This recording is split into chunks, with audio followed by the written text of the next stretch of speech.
कि पिछले 1-2 माह से कुछ लोग उसके दुकान में आते हैं और ख़रीदारी करते हैं। उसके बदले में फ़ोन पे या पेटीएम के माध्यम से उसको पेमेंट करते हैं, जो सक्सेसफुल उसके अकाउंट में आता भी है।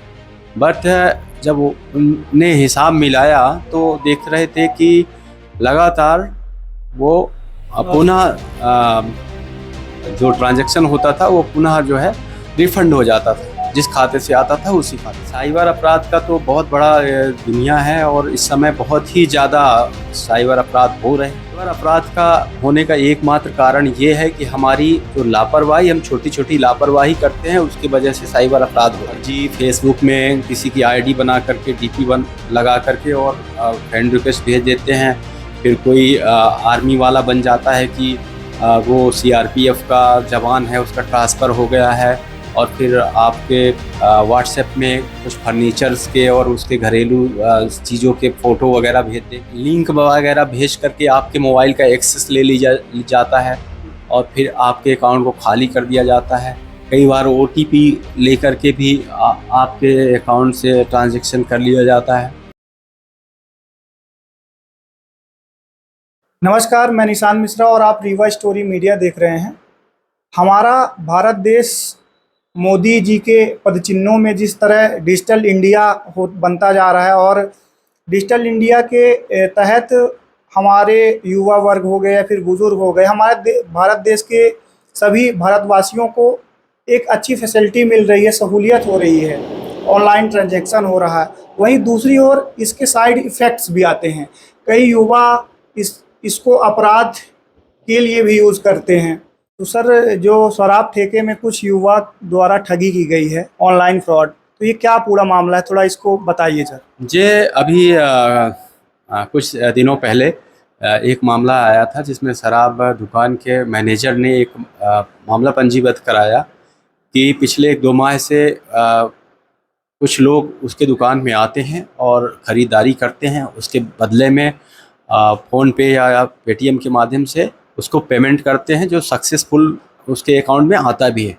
बट जब उनने हिसाब मिलाया तो देख रहे थे कि लगातार वो पुनः जो ट्रांजैक्शन होता था वो पुनः जो है रिफ़ंड हो जाता था, जिस खाते से आता था उसी खाते पे।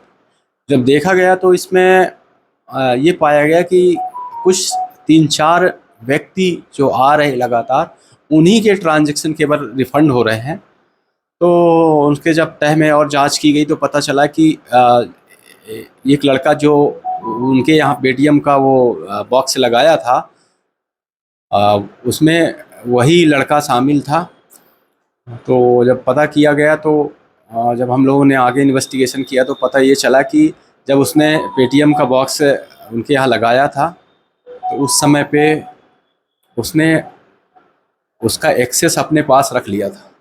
एक्सेस रखने के कारण से उसको सारा ट्रांजैक्शन जो वहाँ दुकान में होता था उसको देख पाता था, और चूँकि वो उसमें एडमिन भी था तो उन ट्रांजैक्शनों में वो कभी भी उसको रिफ़ंड कर सकता था। तो वो क्या करते थे कि अपने आदमी को भेजकर पहले ख़रीदारी करवा देते थे, पेमेंट करवा देते थे, और बाद में जो है बाद में उसको 24 घंटे के अंदर रिफ़ंड कर लेते थे। तो ऐसा करके उन्होंने लाखों रुपए का नुकसान पहुंचाया दुकान में। तो सर, ये फिर पता कैसे चला? उन्होंने रिपोर्ट आपके दर्ज, आपने इसका खुलासा किया या फिर उन्होंने ही? हाँ, ये जब वो ख़रीदारी करने आए थे उसी समय उन लोगों ने देखा कि इस नाम का आदमी आया, तो उसकी सूचना पुलिस को दी और पुलिस मौके पे जाकर उनको पकड़ी और फिर उनसे पूछताछ किया, और आगे विवेचना के दौरान ये सारे तथ्य सामने आए। तो अभी वो जेल में है सर? हाँ, उनको हमने अरेस्ट करके वैधानिक कार्रवाई की है। तो सर, इस जो ये अपराध है, ये किस अपराध की श्रेणी में आता है और क्या क्या उच्च सजा है इसमें? ये देखिए, एक साइबर अपराध है। इस प्रकार के साइबर अपराध है, जैसे जैसे हमारे देश में ऑनलाइन ट्रांजैक्शन और ऑनलाइन लेन देन बढ़ रहा है, वैसे वैसे साइबर अपराध भी बहुत तेज़ी से बढ़ रहे हैं। तो इस तरह के अपराध के बहुत सारे तरीके हैं और बहुत सारे प्रकार हैं, जिस पे लोगों को जागरूक रहना ज़रूरी है। अगर आप ऐसा पेटीएम वगैरह यूज़ कर रहे हैं, तो आपको बीच में हिस्ट्री वगैरह उसका टोटल जो है उसका निकाल करके चेक करना चाहिए कि आपके साथ ऐसा हो तो नहीं रहा है। अगर हो रहा है तो फिर आप उसको एक बार लॉग आउट करिए, और लॉग आउट करने के बाद पुनः लॉगिन करें, ताकि अगर किसी के पास एक्सेस होगा तो वो उससे लॉग आउट हो जाएगा। तो इस प्रकार सेफ रह सकते हमें हैं। थोड़ा बताइए कि क्योंकि रीवा में बहुत से साइबर अपराध बढ़ रहे हैं, तो किस प्रकार से साइबर अपराध और किए जा रहे हैं और रिसेंट में कितने नए अपराध आए हैं आपके इसमें मामले में? ये देखिए, साइबर अपराध का तो बहुत बड़ा दुनिया है, और इस समय बहुत ही ज़्यादा साइबर अपराध हो रहे हैं। और साइबर अपराध का होने का एकमात्र कारण ये है कि हमारी जो लापरवाही, हम छोटी छोटी लापरवाही करते हैं, उसकी वजह से साइबर अपराध हो रहे हैं। जैसे कि एग्जांपल के लिए आजकल कुछ लोग फर्जी फेसबुक में किसी की आईडी बना करके डीपी लगा करके और फ्रेंड रिक्वेस्ट भेज देते हैं। फिर कोई आर्मी वाला बन जाता है कि वो सीआरपीएफ का जवान है, उसका ट्रांसफ़र हो गया है, और फिर आपके व्हाट्सएप में कुछ फर्नीचर्स के और उसके घरेलू चीज़ों के फ़ोटो वगैरह भेज देंगे, और कहेंगे कि हमारा ट्रांसफ़र हो गया है, हम इसको बहुत कम कीमत पर इसको बेचना चाहते हैं। ऐसे करके लोगों को विश्वास में लेते हैं, और फिर उनसे पैसे डलवा लेते हैं, और कहते हैं हम ट्रांसपोर्ट से भेज रहे हैं, ऐसे करके ठगी करते हैं। इसी तरह कई बार जो साइबर अपराधी होते हैं वो आपके परिचित बन के फ़ोन लगाते हैं, आपसे चर्चा करेंगे, आपको फ़ोन लगाएंगे, फिर आपको कहेंगे कि ये आपसे बात करेंगे, ऐसे बात करेंगे जैसे आपके रिश्तेदार हों, रिलेटिव हों। आप नहीं पहचान पा रहे हैं उनको, तो कहेंगे कि आप पहचानिए पहचानिए। फिर आप कुछ समय बाद आप कहेंगे कि भैया आप फला व्यक्ति बोल रहे हैं, तो बोले हाँ हाँ हाँ हाँ मैं वही बोल रहा हूँ। फिर आपको कहेंगे कि हम एक पैसा मंगा रहे थे अपने खाते में, और वो पैसा हमारे अकाउंट में आ नहीं रहा है, तो आप एक काम करिए, मैं आपके अकाउंट में डलवा दे रहा हूँ। सामने वाला आपके अकाउंट में डाल देगा, और फिर आप मेरे अकाउंट में डाल देना।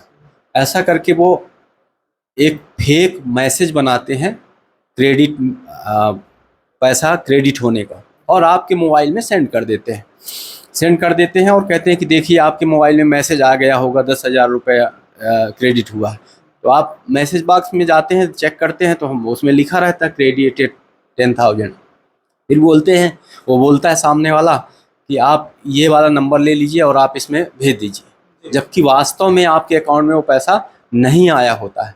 ऐसे करके आपके विश्वास के साथ छल करके और वो पैसा डलवाते जाते हैं, और कई ऐसे बार बार करवाते जाता है, जब तक कि आपको पता नहीं चल जाता। जब आपको पता चलता है तो फिर जब धोखे का एहसास होता है तो फिर आप कुछ नहीं कर पाते। और इसी तरह से आजकल के ऑनलाइन लिंक वगैरह भेज करके आपके मोबाइल का एक्सेस ले जाता है, और फिर आपके अकाउंट को खाली कर दिया जाता है। कई बार ओटीपी लेकर के भी आपके अकाउंट से ट्रांजैक्शन कर लिया जाता है। और बहुत सारे हैं, क्रेडिट कार्ड के माध्यम से ऑनलाइन शॉपिंग कर लिया जाता है, उसमें भी आपसे जानकारी या आपसे कहा जाता है केवाईसी करवाने के नाम पे, है ना। तो इस तरह से बहुत सारे फेक कॉल आते हैं, फेक मैसेजेस आते हैं, जिन पे आपको अलर्ट रहने की आवश्यकता है। कभी भी कोई भी बैंक या कंपनी जो है आपको इस तरह से मैसेज के माध्यम से कोई जानकारी या ओटीपी या कोई लिंक के माध्यम से कोई जानकारी नहीं लेती है। जब कोई ज़रूरत होता है तो बैंक वाले फ़ोन करते हैं, और प्रॉपर उनका वो रहता है, आप बैंक में उसको जानकारी ले करके उसको फिर ही जानकारी उसको करिए। इसी तरह अपन कस्टमर केयर के नाम पे भी भाई बहुत सारे फेक वेबसाइट रन करते हैं। जैसे मान लीजिए सपोज़ करिए एसबीआई का कस्टमर केयर का नंबर मुझे चाहिए, तो हम असली के साथ साथ उसमें फेक कस्टमर केयर नंबर होते हैं, जो कि जैसे ही हम उस नंबर पे कॉल करते हैं तो वो फ्रॉडस्टर के पास चला जाता है। फ्रॉडस्टर हमसे जानकारी ले लेता है और फिर हमारे खाते से पैसे उसको ट्रांसफ़र कर लेता है। तो बहुत सारे फेक वेबसाइट भी हैं, कोरियर के नाम पे भी फेक वेबसाइट बना के पैरेलल रन कर रहे हैं। तो वहाँ पे आदमी को बहुत ज़्यादा अलर्ट रहने की आवश्यकता है। जैसे हमें कस्टमर केयर का नंबर चाहिए एसबीआई का, तो उसमें जो एटीएम कार्ड है या पासबुक है उसमें ऑलरेडी लिखा हुआ रहता है। और सर जैसे कि कोई आर्मी से आता है, बुजुर्ग रहते हैं, उनको ये जो अपराधी हैं ये जल्दी से अपने ट्रस्ट बना के उनसे ओटीपी वगैरह ले लेते हैं। अगर ये कर दिया जाए, ओटीपी लेके पैसा निकाल लिए, उसके बाद ये सब आगे की क्या प्रोसेस रहती है? हाँ, अगर किसी के साथ साइबर अपराध हो गया है तो पुलिस को तत्काल सूचना दें, क्योंकि साइबर अपराधी बहुत शातिर होते हैं। वो कभी भी ओरिजिनल अकाउंट नंबर या मोबाइल नंबर का यूज़ नहीं करते हैं। वो हमेशा डमी मोबाइल नंबर और डमी अकाउंट का यूज़ करते हैं, एटीएम कार्ड का यूज़ करते हैं, ताकि वो पकड़े ना जाए। लेकिन जैसे वो उनके पास पैसा आता है या अमाउंट आता है, उनकी एक टीम रहती है कि उसको फटाफट दूसरे अकाउंट में ट्रांसफ़र कर देते हैं या कैश के रूप में एटीएम से जाके निकाल लेते हैं। तो अगर जैसे ही हमको धोखाधड़ी का पता चलता है, हमें तत्काल पुलिस को सूचना देना चाहिए। पुलिस में एक आजकल साइबर क्राइम पोर्टल अवेलेबल है, उसको आम पब्लिक अपने स्वयं से भी कर सकते हैं और पुलिस के माध्यम से भी कर सकते हैं। उस पे कंप्लेन दर्ज करने पर जितने भी अकाउंट में पैसा जाता है, कई लेयर में, जितने लेयर में जाता है 4-5 लेयर तक, वो तुरंत एक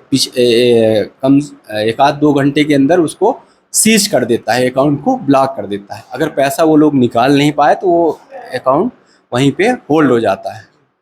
सर एक और प्रश्न था मेरा, आजकल के जो युवा वर्ग पीढ़ी है तो उसको बहुत जल्दी अपराधी अपने गिरफ्त में ले लेते हैं। ये महिलाओं का कुछ गिरोह है तो फेसबुक या व्हाट्सएप से कॉल करता है, फिर उनको एक षड्यंत्र के थ्रू फंसा के उनको प्रताड़ित करते हैं, जिससे सोसाइटी भी करते हैं, लोग आत्महत्या करते हैं। उनको क्या संदेश देना चाहते हैं आप, और कैसे ये फंसते हैं? जी, आप जो इस आपने फेसबुक की और ये इनकी बात की, ये इसको हम सेक्सटॉर्शन बोलते हैं। ये क्या होता है कि फेसबुक के माध्यम से कुछ सुंदर लड़कियों का फ्रेंड रिक्वेस्ट आता है, नकली ये डीपी लगा कर के वो करते हैं। फिर आपको व्हाट्सएप में मैसेज करते हैं, आपको ऐसा लगता है कि कोई लड़की हमको मैसेज कर रही है, आपको फंसाया जाता है, इमोशनली उसको आपको अटैच किया जाता है।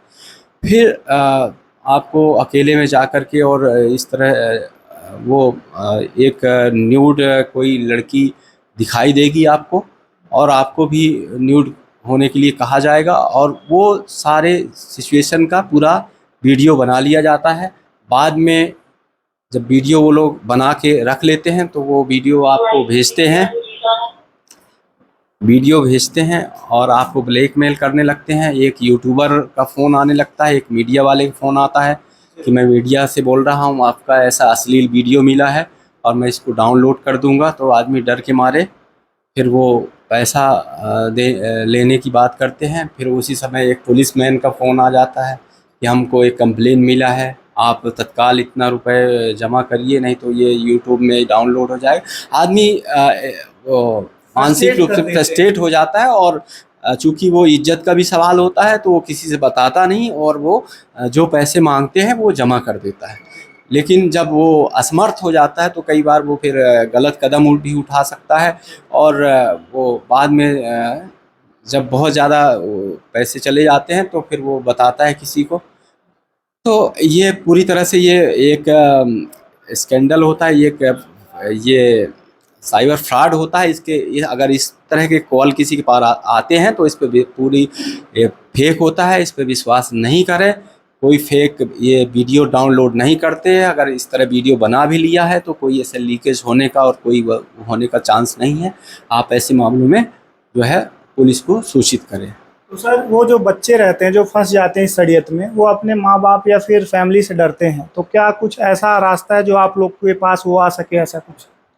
नहीं, हमारा यही अपील है कि भाई अगर किसी के साथ अगर एक तो आप इस तरह से प्रलोभन में फंसे नहीं, अगर फंस भी गए हैं, आपके साथ इस तरह का हो भी गया, तो बिना डरे आप अपने गार्जियंस को, पेरेंट्स को बताएं और पुलिस को भी सूचित करें। उसमें डरने की कोई ज़रूरत नहीं है, और बिल्कुल उसमें पुलिस जो है आवश्यक कार्रवाई करती है। जैसा कि आप लोगों ने देखा, जेपी सर ने कितनी महत्वपूर्ण बातें बताई कि जितना ये ऑनलाइन सुविधा हमको दे रहा है उतना कहीं ज़्यादा अपराध की ओर भी ले जा रहा है। तो इससे ऑनलाइन तो आप करें ट्रांजैक्शन, लेकिन सेफ रह के करें और अपनी सतर्कता बनाए रहें।